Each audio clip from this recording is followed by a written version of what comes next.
Hi everyone, this is Balabalabo Mom. Have you ever thought, what if I left the country just for maternity leave? Well, that's what we did 2 months ago. We packed 6 checked bags, a toddler, and a very pregnant baby at the time. And right now is this little girl.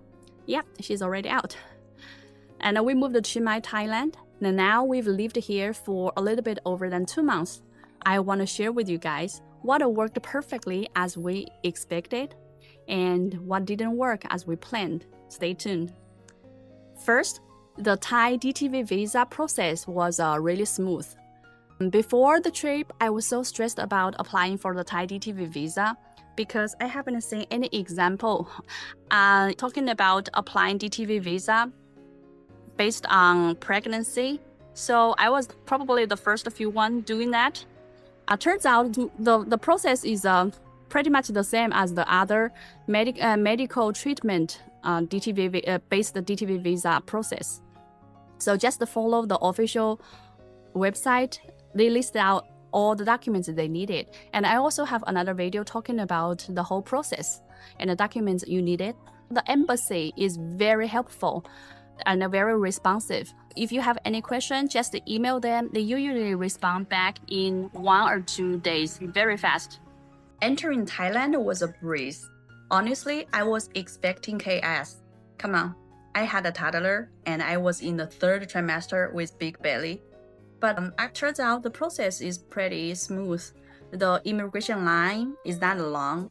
I think maybe because the time we entered in Thailand was considered as the low tourist season. So the line was not that long and the immigration officer offered us shortcut line when seeing our situation.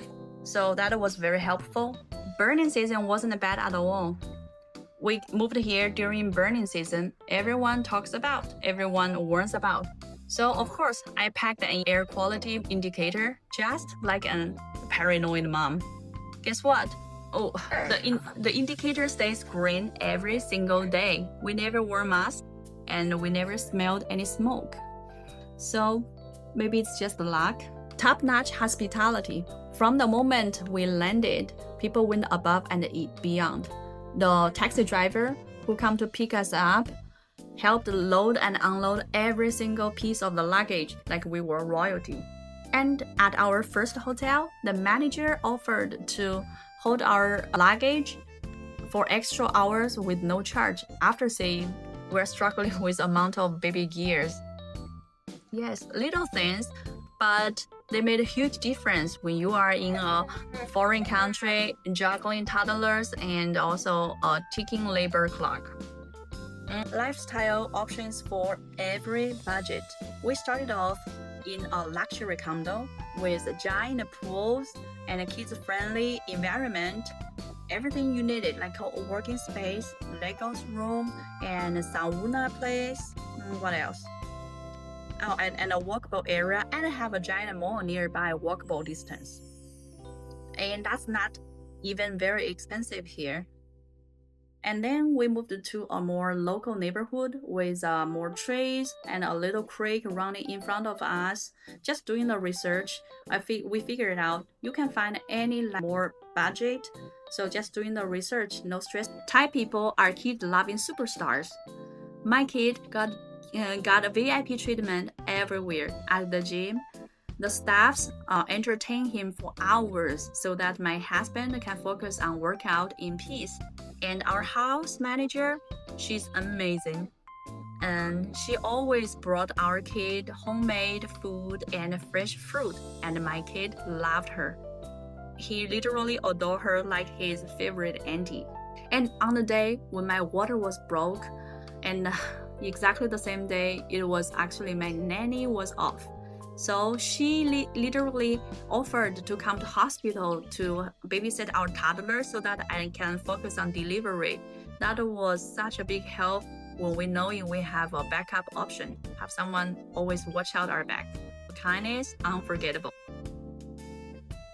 Affordable and loving nanny help. This was our main reason for coming. We interviewed multi-nannies and every one of them were impressive. The one we hired now felt like our family. She cooks, cleans, and also watch both of our kids. Food and delivery service are lifesavers. Postpartum cooking, I don't do that anymore. We use Grab every single day for meals, groceries, even random baby toys. There were one time I ordered something on the Facebook with for second-hand toys, and boom, we use the Grab Express. It's delivered directly to our doorsteps. Sometimes we also order breakfast and snacks, and I didn't have to leave the house at all. With a newborn, that's not lazy, that's called genius. And things, of course, have a lot of things didn't expect it happen. Like outdoor time is not that easy. We thought we were escaping Ohio's brutal winter. I had a dream of like morning strollers with iced coffees and a happy toddler running in the sunshine. But reality check, before 9 a.m., almost nothing open. And midday, it's too hot. It's like you don't want to go outside hot. And then evening, perfect for mosquitos. My son and I looked like walking chicken pots after one sunset walk. So you definitely don't want to do that, especially if you are like in us, living in a house with so many greens and a creek. Perfect for mosquitoes. And then another thing is insects. Insects made me a housekeeping drill sergeant. We live in a house near a creek. Very pretty, yes, but also a bug. It's like a bug magnet. And because we didn't want to spray chemicals around the baby, we had to level up our tidiness game. Leave one sticky cup out. Oh, the ants will find it in 1 second, really. And drop a watermelon cube. 5 seconds later, it's like an insect rave. I used to leave dishes until nap time. Now I wash them like it's a sport. And then transportation with kids, it's like a daily puzzle, really. The old city is not stroller friendly. And if you want to take Grab cars, you need to carry car seats every single time. We tried, but didn't work out very well. Thinking about a toddler plus a newborn, and you don't want to do that. So we rented a car. Then there's another level of stress. We had to learn how to drive on the opposite side of the road. While dodging motorbikes zipping around like snakes or fishes. I think I deserve a license and a bravery medal. Another thing is no real public transportation.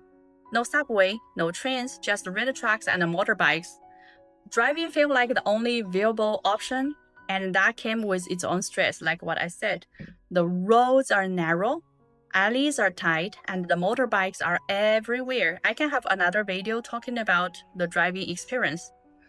They appear out of nowhere like they've got invisible cloaks. And then the toddler social life is so unpredictable here.